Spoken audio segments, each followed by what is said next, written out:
Hello everyone and welcome to researchED Home. Today we have Clare Seeley and Clare is going to talk to us about the curriculum, about thinking power, building thinking power I think it's called, probably a little nod to something else, but I'll leave it there. So Clare is an ex-primary head teacher and she has been so for a very long time, but now she has changed area completely and she's head of curriculum and standards in Guernsey. She's also an excellent blogger. I strongly recommend her blogs. It's always enlightening and always very, very clear. So for now, Clare, if you want to take over and I'll let you introduce yourself properly. Okay. Hi, I'm Clare Seeley, and as Helen said, I presently work in Guernsey as the head of curriculum and standards for the island. And today I'm going to be talking to you about building thinking power and what that actually means, what it might look like. So I'm just going to share my screen here. Oh, where's it gone? I would share my screen. Oh, the bottom, where's it gone? Don't worry. Share screen. Yeah, no, I found share. I just can't find the actual document. Let's do documents here. Maybe I'm going to have to do it. Here we are. I'm going to do it longhand. Brilliant. Ah, there we are. Thanks to the miracle of technology. Here we are, building thinking power. Okay. So, it's not the actual slide, yeah? Is it not? It should be up there now. You are screen sharing, yeah? Okay. So, I'm going to talk about building thinking power.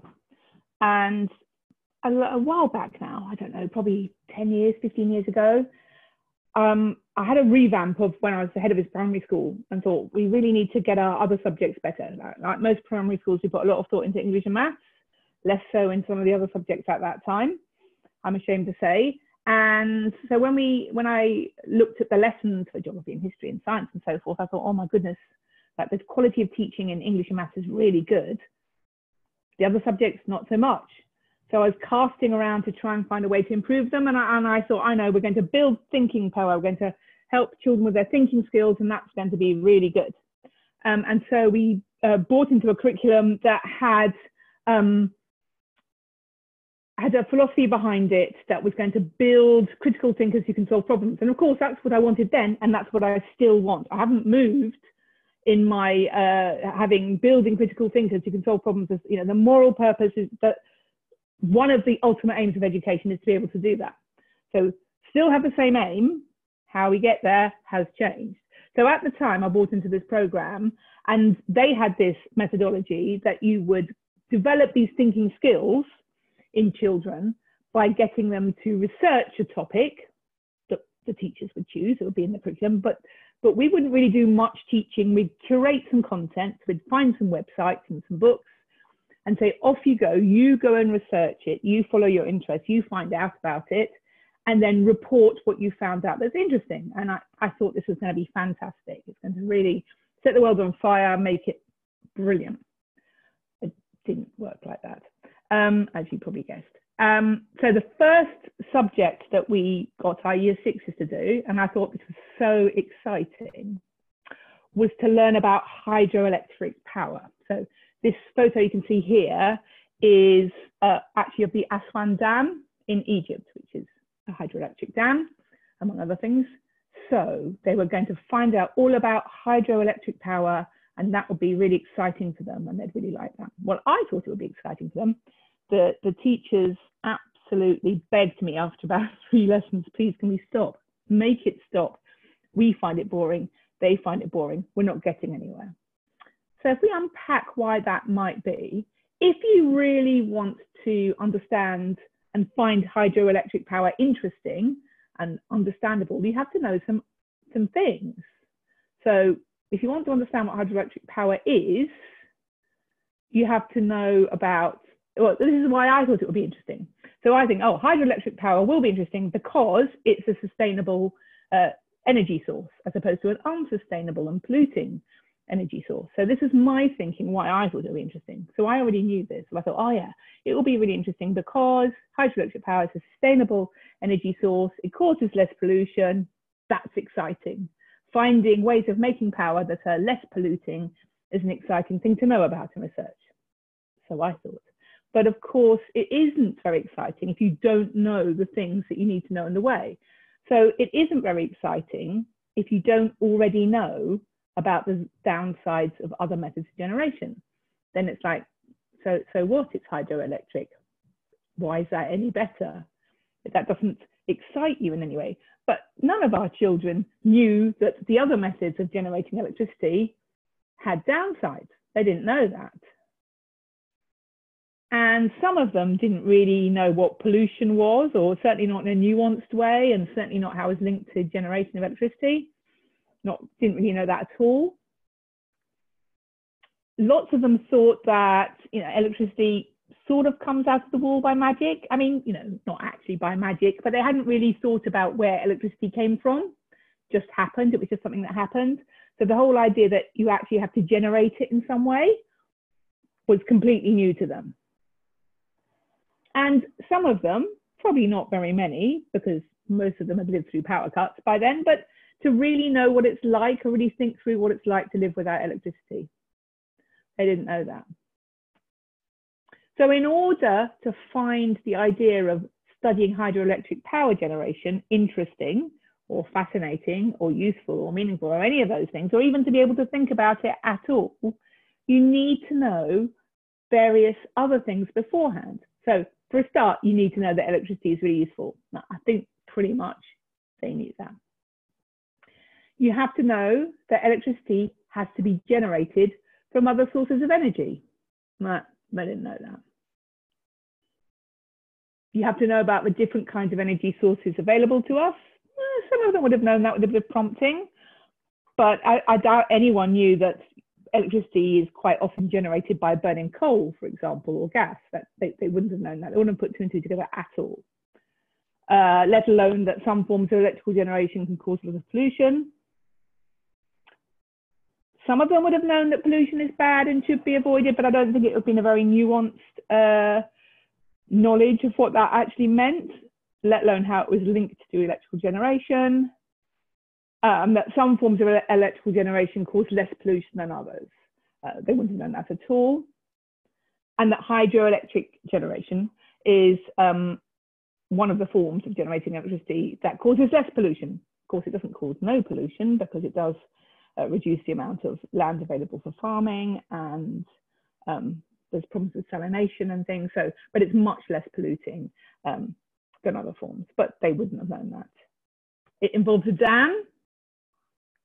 Probably didn't know that. And some of them wouldn't have known what a dam was. So all these things, having 1, 2, 3, 4, 5, 6, 7, 8, 9 different things, maybe more, that you needed to know in order for it to make sense to you, in order for it to be interesting to you. So Christine Council talks about the deliberate crafting of readiness, that when we want people to learn something, they have to be ready for it. And that readiness needs to be deliberately crafted. It needs to be built painstakingly over time with love, care, and attention, with very deliberate thought.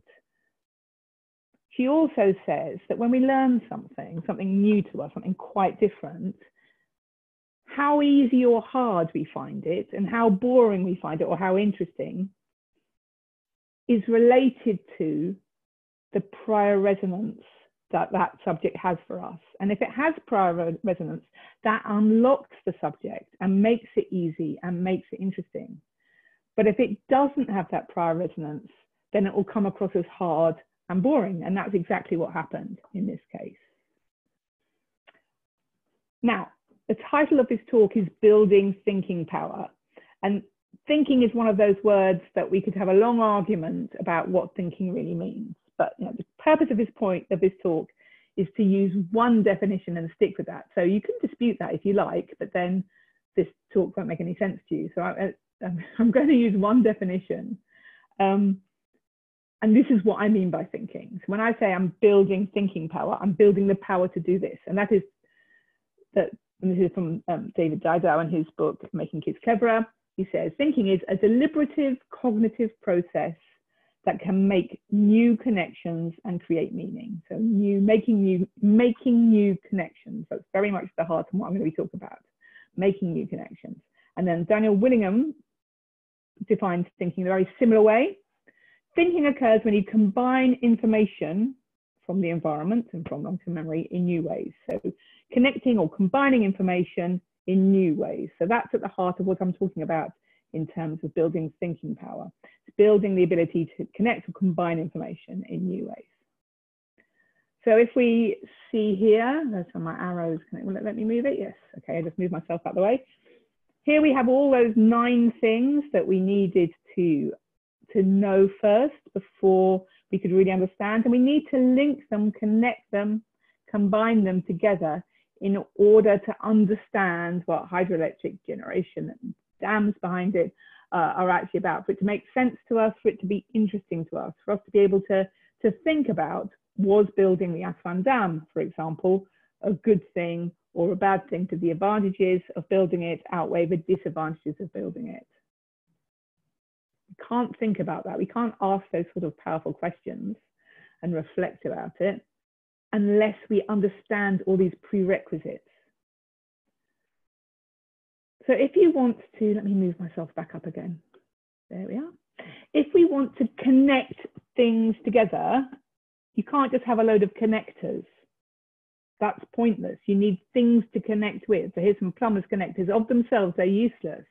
They only become useful if you've got things to connect them with. So if we want to build thinking power, we need to make sure we've got stuff that we can connect together. And how we do that is by increasing the amount of stuff, of knowledge in the long-term memory. So that's what we need to do, increase the amount of stuff in the long-term memory. It does not involve trying to improve the ability to connect in a generic way. So it's not about trying to get better at connecting, it's about having more stuff to connect. So ensuring there are more things to connect with and not trying to build connection ability or thinking power as some sort of free transferable skill. And I think back in the day when I was introducing this new curriculum, 10 or 15 years ago, whenever it was, I thought of thinking power as a sort of free-floating transferable skill, and the children would go off and research hydroelectric dams or whatever it was they were doing, and then they would use their research skills, their ability to find out information, and then to report that would get stronger, and then they could transfer that to the next thing they did, the next thing they tried to find out about, and the next thing, and the next thing, and then they get better and better at thinking. And I think that's quite a common thing that teachers assume, but actually the science says that's not how it works. So we might think it's like that, but it just isn't how it works. So what cognitive science tell us about thinking power, or about what I might call intelligence, is that we have 2 different types. Now, the first one is called fluid intelligence. Now, I always think the name's around the wrong way, because I think fluid sounds like, oh, it changes and grows and flows, and actually it's the more fixed of the 2. But let me go through this. So you have fluid intelligence, and that's about the processing speed that we have, our working memory capacity. So working memory is the place where we think, the sort of site of consciousness. It's our raw reasoning power, what you might call thinking power in some ways. So that's your fluid intelligence. And this increases through your childhood into your mid-20s, and then goes into slow decline. So for people like me, it's long into decline by now. And crucially, it does not rely on prior knowledge. It's fixed. So that's, you see why I say fluid? It's always a bit strange to me that that's the one that's called fluid, but it is. It's fluid and it's fixed. So it's sort of the nature and the nature-nurture debate. It's more the fixed side. You've got what you've got, what you're born with, what's in your genes. And you can't really improve it through education. It's just your genetic endowment. But on the other hand, you have your crystallized intelligence. So your crystallized intelligence is your ability to apply stored knowledge. And that does increase throughout our lives. As we know more, our crystallized intelligence grows. So it's not fixed. So it's more on the nurture side, not the nature side. More on the nurture side. So we are a product of nature and nurture, but crystallized intelligence is the more on the nurture side. And crucially, it can be increased through education. So if we're teachers, pointless us trying to work on improving fluid intelligence, because you can't really improve that through education. We should all be out about, if we want to build thinking power, we'll stick to the bit that we can influence, which is crystallized intelligence, so enhancing the ability to apply stored knowledge. So what this teaches us, what this shows this, is that we can't improve working memory in any generic way. We can't sort of do things that will help people's working memory get better in a way that means they can move from one area to another. It just can't be done. People have tried, it can't be done. Because the brain isn't really, it isn't a muscle. I know people say that as a slogan. It's not a generic skill. So you can't, if you do lots of thinking in one specific area, excuse me, that will help you get better at that one area, but it won't help you think better in other unrelated areas. So there have been various experiments where people have, you know, if you learn chess, you'll get much better at playing chess, but it doesn't then help you think logically in other areas, for example. It just, they've done experiments thinking that would work, and it just doesn't. So you can't sort of work on your thinking skills in one area of maths, and that will help your thinking skills, your reasoning in geography or in art. It doesn't work like that. But what we can do, because that's trying to improve fluid intelligence, we can work on that crystallized intelligence. We can make sure children have lots of background knowledge. And that's really important because it will give them the raw material which they can then combine. And that combination, that combining of that raw material helps them reason in complex and creative ways, which is what we want them to do. You want them to think. So as I referenced David Dido before, his book, Making Kings Clever, is really good. Really recommend you read that. And as he says, the more you know, the more complex and interesting connections you can make. So it's not about trying to develop this sort of thinking power muscle thing that you can carry from one subject to another. It's actually about knowing more stuff. And the more stuff you know, the more complex and interesting connections you can make.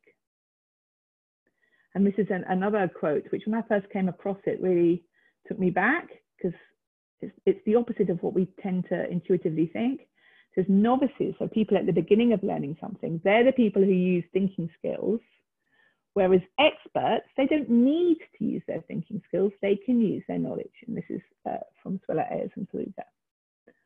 So novices use thinking skills, experts use knowledge. And we tend to think, oh, thinking skills is good. But actually experts don't need to know them, they use knowledge. So if you don't know something, if you haven't got the information to solve a problem, then if you're trying to solve a problem, you'll drive all around the houses to try and get from A to B. You might go a really long, circuitous route, make lots of false starts, go round and round in circles. You might eventually get from A to B, but goodness me, it took you a long time. Whereas the expert just drives from A to B. It's making me laugh because just an hour ago, my husband got back from the supermarket. He hasn't lived here in Guernsey very long. And he went to go to the supermarket, and the main road to the supermarket was actually closed. So the way that he knew was closed. He couldn't go that way. So he had to use his thinking skills to think his way. He had no idea how to get there. And it took him a really long time. And he got very lost, and he couldn't do it. It wouldn't be able to repeat. He hasn't learned anything from the experience, apart from he's learned that it's annoying when the road is closed, I suppose. But he hasn't learned a new route because all of his mind was trying to solve the problem, not remembering how he got there. Whereas somebody who has lived here for years would just know, they'll be an expert in the geography of how to get to the supermarket, and we just drive there. If the road was closed, it's fine, they just go a different way. Because that's the thing, if your working memory is busy thinking, trying to find a way through, it's busy finding the way through, not remembering the route. So by the time you finally got from A to B, you've forgotten how you got there. So you've won the battle, but you haven't won the war. So you haven't actually learned anything, you just solved the problem. So before, people used to really think it was about thinking skills, but actually now the role of long-term memory is really viewed as very, very central, as a sort of essential structure in human cognition. And that what experts have, whether it's an expert in physics or an expert in getting to the supermarket, in a particular location, is you have expansive networks of information. So it's not just a simple mental agility or skill. It's the fact that you have this expansive network that enables you to find your way around problems, because you can make more connections because you've got more stuff there. So all that being the case, if we want to build thinking power, we need to, absolutely necessary, to build knowledge. So we need to make sure in schools we are ensuring that that long-term memory is richly stocked, so that the children have the raw material to think with, because knowledge is the essential precursor of being able to think. You can't think without it. You need something to think with. In your training, you may or may not have come across Bloom's taxonomy, which Bloom never put in a triangle, by the way, just in case you didn't know that. But people after him have put it in a triangle. And this is a particularly agrarious misrepresentation of Bloom's thought. And you'll see here it has, lower order and higher order thinking skills, with the idea that knowledge and comprehension are sort of really sort of inferior, terrible things we shouldn't really do. These are great. So if I move it down, I've got superior written here. Okay. So these are allegedly superior, and these are down the bottom of the triangle is the inferior things that we should sort of avoid or sort of skip through the 100 miles an hour because they're not really the dumb thing, which is not true at all. Just to make that clear, it's not right. Actually, it's much more like this. It's much more like a funnel, and we have our knowledge and our comprehension, our understanding. So we need a lot of knowledge, which then helps us understand. And then when we've got all of that, then finally we can get to this part, which is using what we know, using the knowledge that we've got in thinking to solve problems, to make connections. More like this. The knowledge at the knowledge stage, that's when we're acquiring raw material to think with, we're learning new things. And then when we're seeking to understand that, to comprehend, we're making connections with what we already know, so that we're making sense of the knowledge. Going, oh yeah, I remember when there was a power cut, I couldn't watch the TV, or my mum couldn't use the microwave. So gosh, that would be really annoying, and actually electricity is really useful. Or when there's a bonfire, that's lots of smoke. So I can imagine if you're burning some fuel in the power station, that might make smoke too, or make a lot more smoke, because it's obviously going to be bigger than a bonfire. So that's how we're making sense, by making connections with what we know. And then after, when we've done that, when we've acquired new knowledge and made sense of it, made what we already know, at that point, at some later point, which might be, later, 5 minutes later, or it might be 5 years later, we can use that to make new connections, to think about things in new, powerful ways. So going back to that phrase from Christine Council, the deliberate crafting of readiness, like over time, in a very deliberate way, making sure that the raw material that people acquired is the right raw material, but they get to make connections with what they already know. And then after that, then they are ready to make new connections. But you can't, I'm gonna have to keep on moving. I'm moving me down this time. Okay, you can't bypass this stage. You can't just go, oh, that's boring. We're going to jump straight to here, to making new connections, because that's the sort of fun, sexy bit. No, you can't bypass this stage. It doesn't work. If you're deliberately crafting something, you have to do the whole process. You can't leap to the end product. Although actually, it's more like that one stage is the two stages together, because acquiring raw materials and making connections to what we already know is more like that's one stage together. So the knowing and the understanding, because when we know something, how we remember it is by linking to stuff we already know. So actually that's more like one stage joined together. But obviously we do at some point need to move beyond that. There's no point in just, hey, let's learn some new stuff and make connections with what we already know, and then never get to the point where we use that and apply that in some way to make new connections in critical thinking. Of course we need to do that. We just shouldn't do that too early. We need to wait. It's deliberate crafting of readiness to think, readiness to do something with it. It's not just we're going to craft something and never do anything with it. We're getting ready for something. Anything about the progressive and traditionalist debate that sometimes you get on forums, and if you don't worry about it. But anyway, there's a tendency called the progressives, which the nickname is the progs, and then there's the traditionalists, and the nickname is the trads, And I think progs, they have a fear, and when they don't like what trads are saying, I think that's driven because they worry that all that trads are worried about is acquiring raw material and learning stuff, and that trads don't want to apply that in any way and don't value critical thinking. Now, that is actually not true, but that's sort of the parody position that people worry about.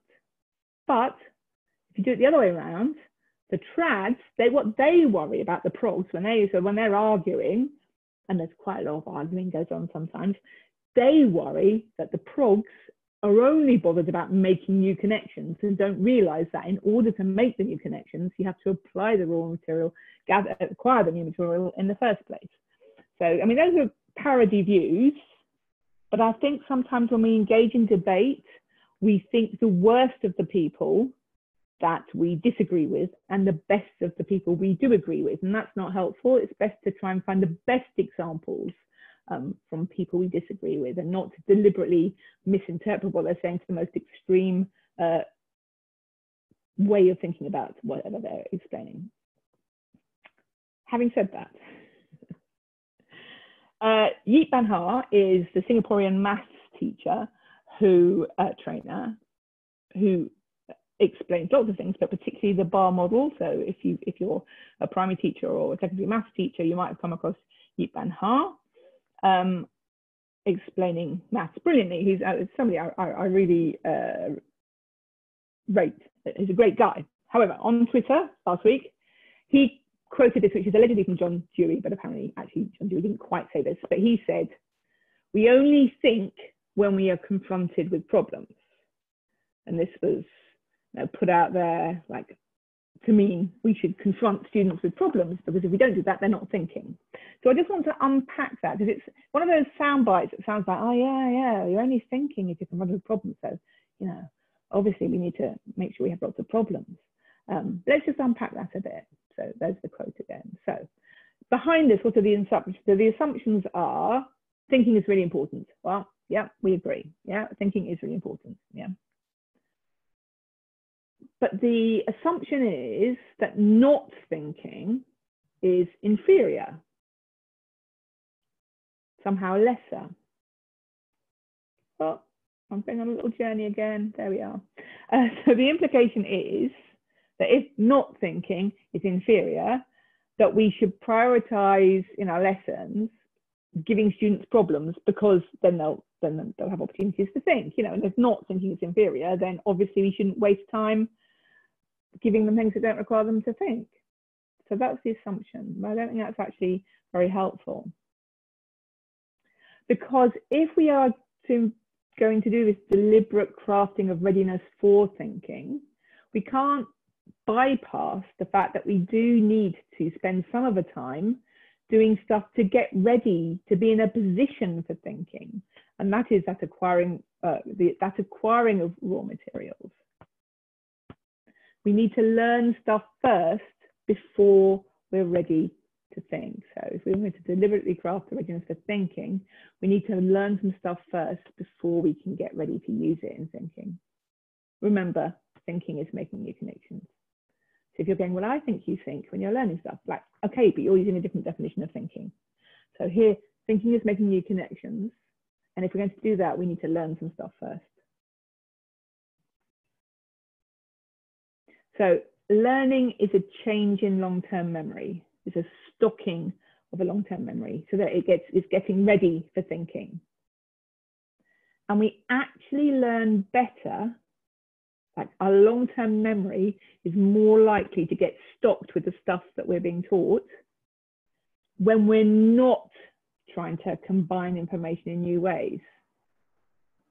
So that's a bit counterintuitive. We learn better when we're not trying to combine new information in new ways. So going back to my husband trying to find the supermarket, he would have learned the way to the supermarket better if he hadn't been trying to find the route.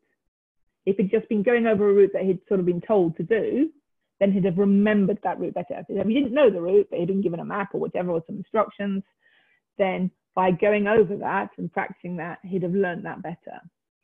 But actually, because his whole mind was thinking about the new connections, he still doesn't know where the supermarket is really. Well, he might know where it is, he just doesn't know how to get there.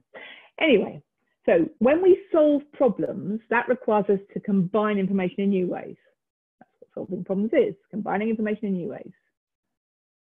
And we learn new things better when we're not confronted with problems. So we learn new information better when we are not thinking. That sounds a bit stark. We learn new information better when we're not thinking. Of course, that requires us to use my definition of thinking. Well, it's not just my definition of thinking, it's a well-established definition from cognitive science, but we learn new information better when we're not trying to combine it in new ways. That's because learning is a prelude to thinking. So we learn best when we're not confronted with problems, and we think best when we are. Let's say that again. We learn best when we're not confronted with problems, and we think best when we are confronted with problems. So guess what? We need to some time in lessons learning and sometimes thinking. So if we're going to do this deliberate crafting of readiness for thinking, we're going to have some learning, some making connections with what we've already learned, and then some thinking, which is when we're applying it to new contexts. Now, Christine Council used that wonderful quote about unlocking, that prior resonance unlocks content and makes it easy and interesting. And that concept of resonance, which unlocks the power to think and to make connections. I really like that. And I think that's that's useful to unpack a bit. So if we're going to do this, ensure this resonance, it involves ensuring that the new material that we're introducing to students builds on or resonates with what students have already learned.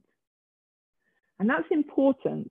It's important for two reasons. For one reason is it levels the playing field for children with less fluid intelligence, because some children will naturally have the genetic endowment of being really big working memory. They can process really quickly. So even if they don't know something, they might be able to find shortcuts around it. But lots of children won't have that. That's not fair. But also there are other children who their fluid intelligence might be just fine. It might be great, but they're very school dependent in terms of acquiring powerful knowledge. So the stuff that's in their long-term memory, the stuff that will be really useful to them, the powerful knowledge for them to think powerfully, they're much more likely to acquire at school and dependent on school for that rather than from their family. They might have other really valid things that they learn from their family, but they don't learn from their family and from their community the kind of knowledge that enables such powerful thinking.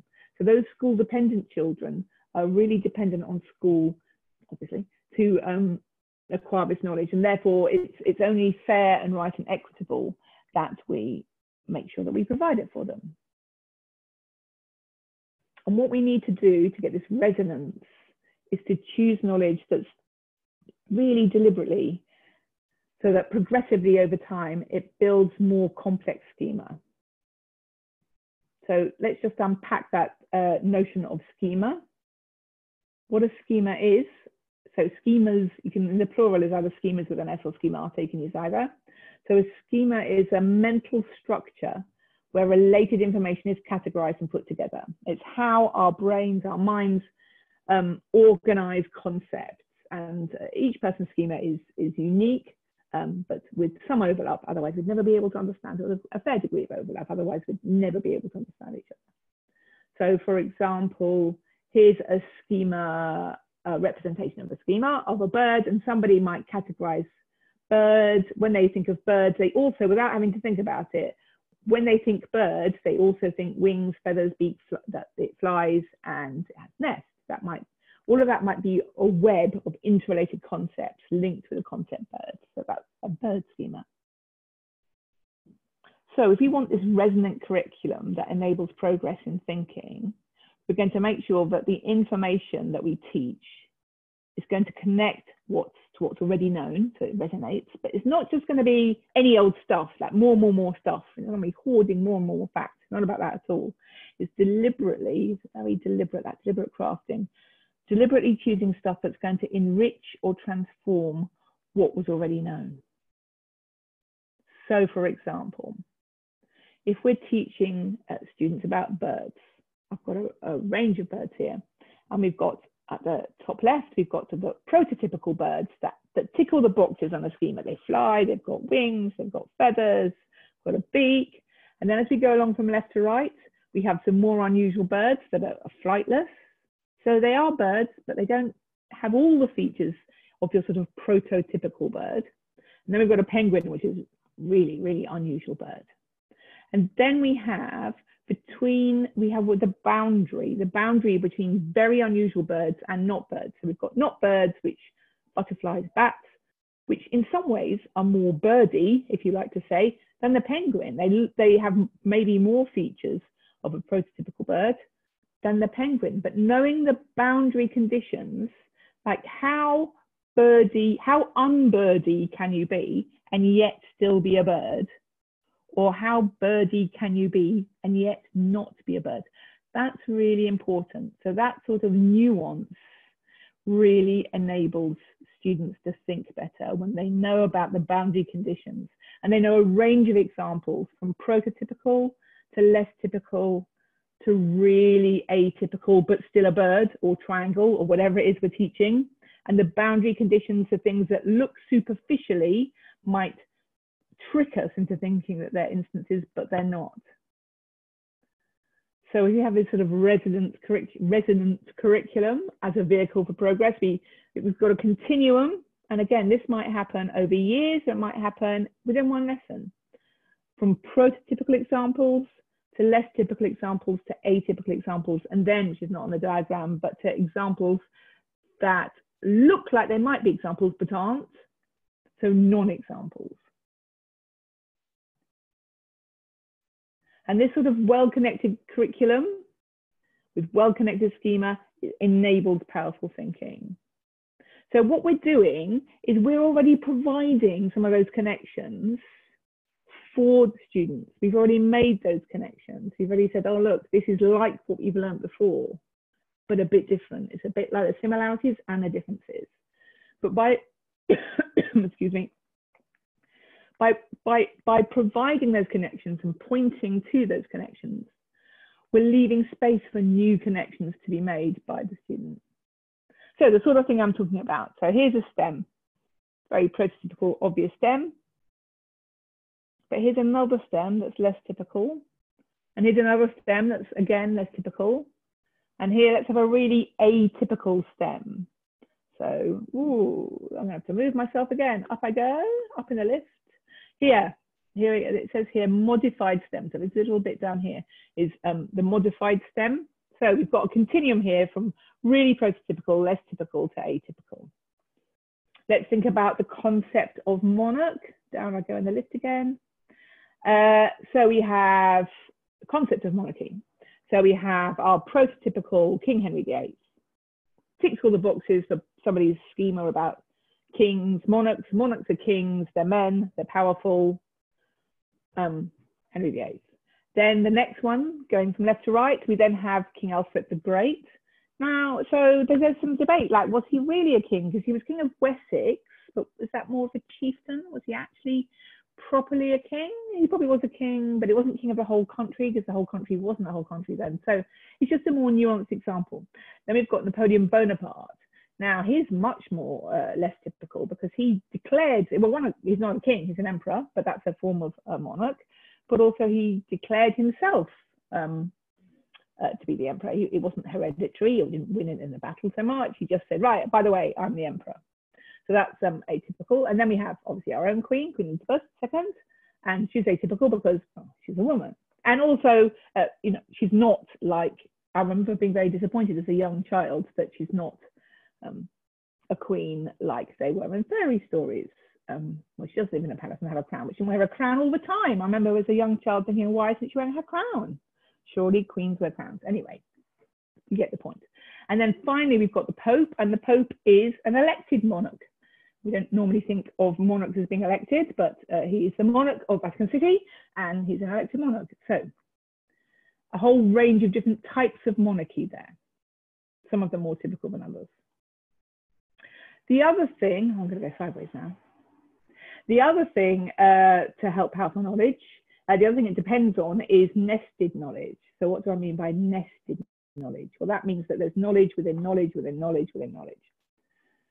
So I did mention in the blurb for this, I think, somewhere along the line, that I was going to talk about sustainability. This is where I finally get to it.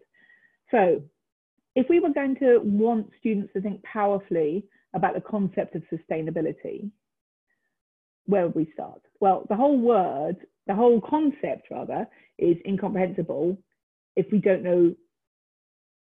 I've just seen a typo. If we don't know what the word, not the very, if you don't know what the word sustain means. If you don't know what the word sustain means, then sustainability is not going to make much sense to us.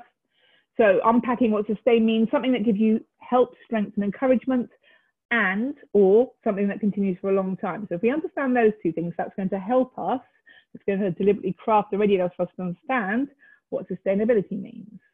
So this is me, I try to have a go at defining sustainability and the sort of things you'd need to know beforehand. You'd need to know that things we all need to stay alive and healthy. And we'd need to know that we need to protect these things and avoid damaging them or wasting them, because we need them to stay alive. So they're very important. We've got to protect them, not damage them, not waste them. We'd also need to know that some natural resources, so some of the things we need to stay alive and healthy, are finite. And that means when they're gone, they're gone. When they're used up, it's all gone. There's no more. But some are renewable, but only if we plan carefully. So wood, if we cut down a tree and burn it, that tree is gone. But if before we do that, we make sure we get some seeds and plant them and plant some new trees, and that wood is renewable. And so once we know those things, then we can finally begin to build a definition that sustainability is doing things in a way that ensures the things humans need are not damaged or wasted and are used wisely.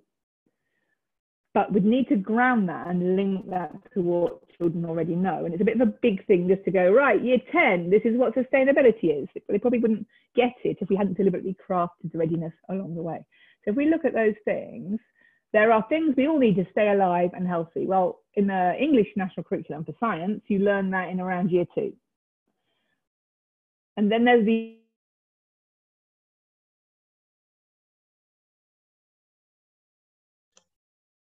Oh, you've just cut out.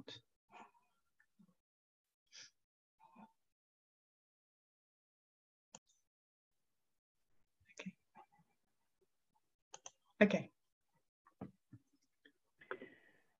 So here's a schema that I've drawn to show some of the things that should be involved in that schema of sustainability that you'd expect a student who is thinking about this in a nuanced way and could apply it across the curriculum to think about it deeply. They'd need to know about it. Sorry, Claire, to interrupt. Would you be able to share your screen again, please? Oh, sorry. Okay. Oops, that's gone the wrong way. Where are we? Yeah. Are you still there? Yeah. Yeah. Okay, where am I? There. Yeah. Oh. No, I don't want to leave it. And yeah, that's it. Okay, so this, I've drawn here a schema, what I would imagine that if somebody was able to think about sustainability in a really nuanced way and pull on lots of different kinds of knowledge that was connected together, they'd know all about pollution and the atmosphere, raw materials and plastic and evaporation water. I won't read them all, but you get the idea. There's lots of concepts within there that they would need to be able to coordinate and to bounce between in order to really think about it, to make those connections. But if we look at those, remembering we're thinking about nested knowledge, just look here, look at raw materials. So let's hone in on that, because raw materials, or the concept of materials, would itself have its own schema. So here we have raw materials. So again, within the concept of materials, there's loads of links being made and connected knowledge there.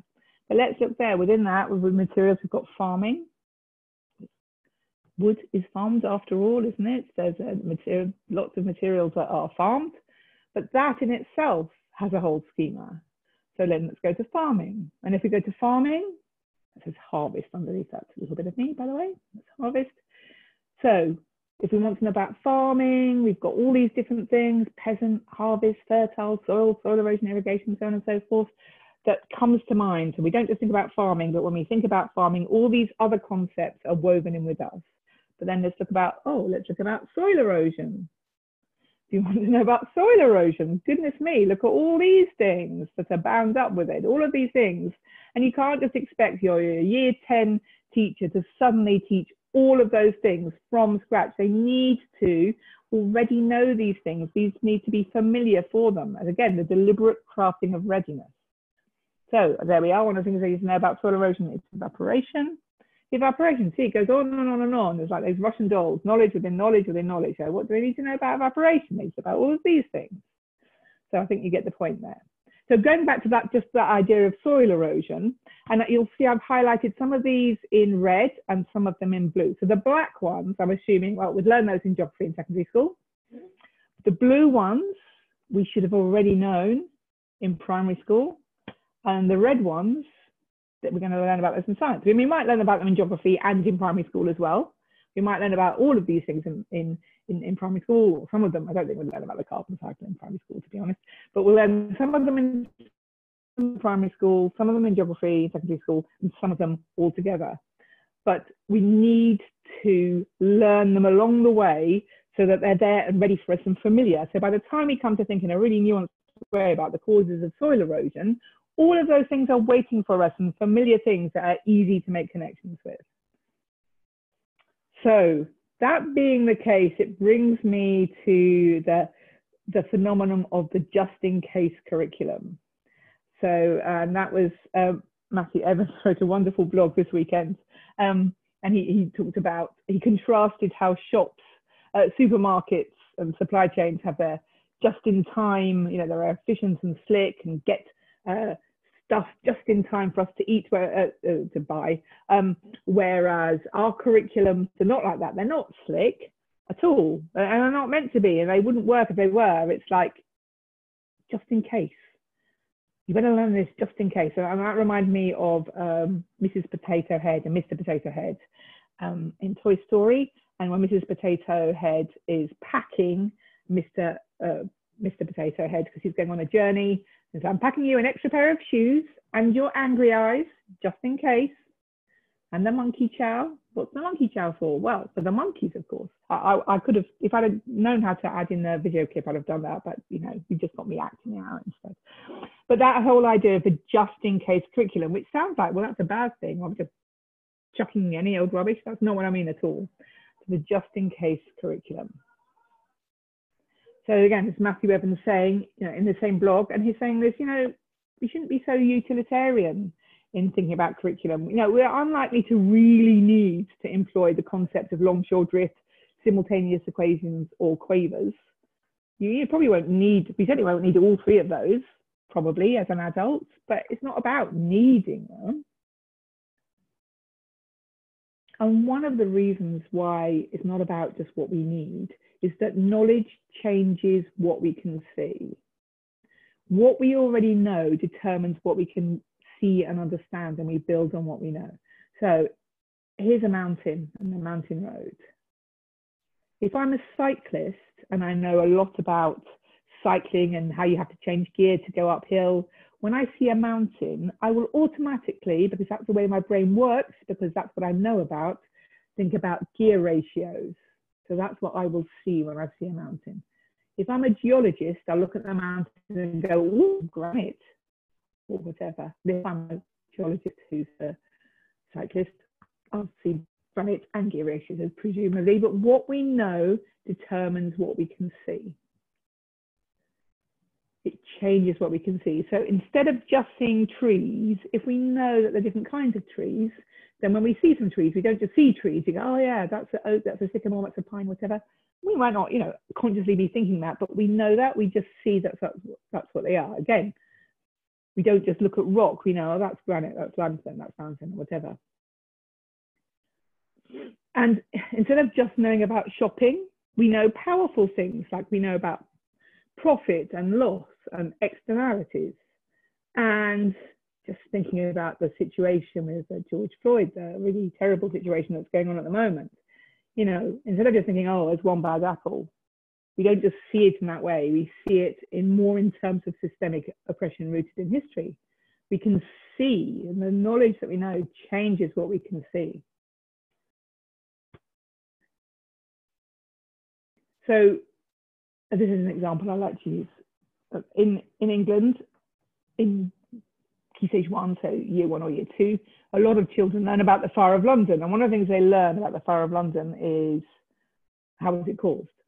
And what they learn is the reason why the Fire of London caused so much damage was because the houses were very close together. They were made of flammable material.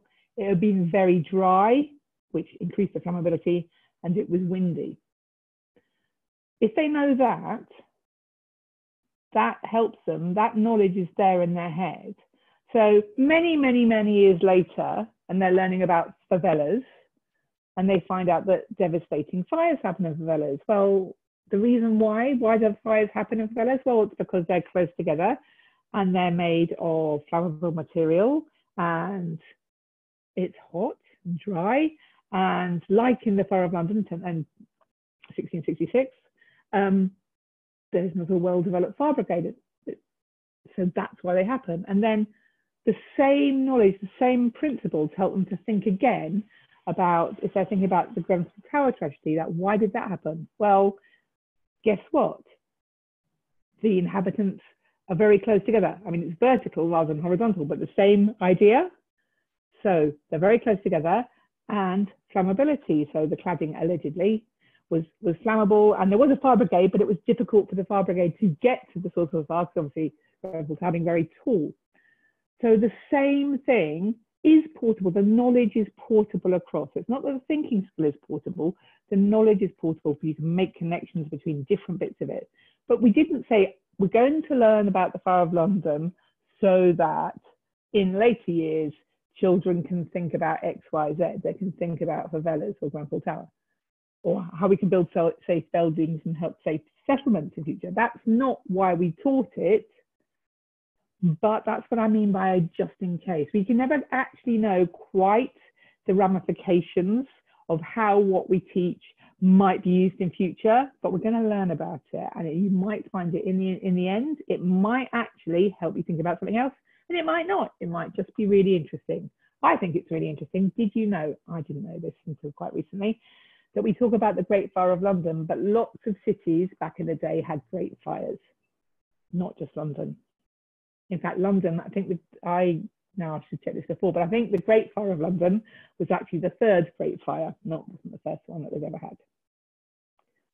So knowledge changes what we can think about and what we can possibly conceive of. So it's really powerful. And just to end up here, in the novel, the Aldous Huxley novel, Brave New World, in there, the children are raised in vats, and there's epsilons and deltas and alpha, betas, and deltas. What have I left out? Alpha, beta, gamma, delta, and epsilons. So if you're an alpha baby, you're raised in a womb, a synthetic womb jar thing that has the best nutrients and the proper amount of oxygen, and you're played soundtrack that tells you you're wonderful, you're an alpha, you're destined to rule, you're very special, and then all the way down with worse conditions until the epsilons are basically not given enough food really, and not given enough oxygen, and told that basically their job is to serve and to do all the drudgy jobs. So if obviously nobody wants that, and it's a very extreme example, but all children in an equitable system, all children have a right to learn the best, most powerful knowledge we can possibly think of. And the reason why that's really important is because if we limit that, we're limiting what they can think. We're limiting their ability to think about things in a powerful way. And so if we want to build thinking power for all our children in an equitable way, it's really important that we think really carefully about what are we going to actually teach them, what knowledge are we going to give them. And that won't stymies their creativity, which is sometimes, oh, it's terrible, it just stymies their creativity with facts, facts, facts. It's complete opposite. It's not about facts, facts, facts anyway. It's about deliberately choosing nuanced knowledge that's really selective, that's going to deliberately craft their ability to think, so that as they get older, they can think in really powerful things, powerful ways, and go on and be interested and curious about things. So that's the end of my talk today. I hope you enjoyed it, and thank you to researchED Home for giving me the chance to talk to you today. Thank you, Claire. Is it possible to ask you a couple of questions? Of course it is. I thought about that bit. Of course it is, Helen. No, you were just talking about powerful knowledge. And what's interesting here is that very often, when it comes to powerful knowledge, people define that in different ways. And that often links to the debate about breadth versus depth. And I was wondering if you have anything to say about that. Is it better to teach lots of things, or is it better to teach perhaps fewer things but in more depth? That is a really good question, and I think it's almost impossible to answer. And that brings you back to that just in case curriculum. I mean, obviously, if it's completely so broad that there is no depth, that's not good. But if it's completely so specialised too early, then you lack the breadth. So I think it's a function to a degree of age, that as when children are younger, they need a broader curriculum, but then over time that becomes more specialised and is in more depth, which is why it's good that we don't specialise until properly at 16, and it's good why that Key Stage 3 should be as broad for as long as possible. But it is about within that breadth, you can achieve some depth in that breadth by trying to find those examples that are going to have that resonance and unlock other things. And you can't teach everything. We have to make choices, and we just have to be brave about that. And yes, I'm not teaching everything. I can't teach in the breadth that I want, because we're not at school for the whole of our lives. At some point we actually have to go and earn some money and leave school. So and people can go and pursue their own interests, hopefully. So that's probably not a very good answer, but that's the best I can do, I'm afraid. But it's interesting. It's a whole box there to think about, and perhaps that kind of links back to where you started, because you were talking about the kinds of things that 20 years ago I would have set that kind of task as well. Or look at this, isn't that exciting? Let's go and research this. Do you think that there would be a point? At some point, is there a point where it is actually appropriate to send children off to research? I think there is, but I think that how well they can research is a function. Again, that's something that they need to be taught how to do, and it needs to be so structured and scaffolded when they're really young. In fact, in Guernsey we have a program called Fossil, which is actually really good, and it actually teaches that, so that when you're really young, it's so completely scaffolded that you're researching, but all the sources are there, and you're basically going.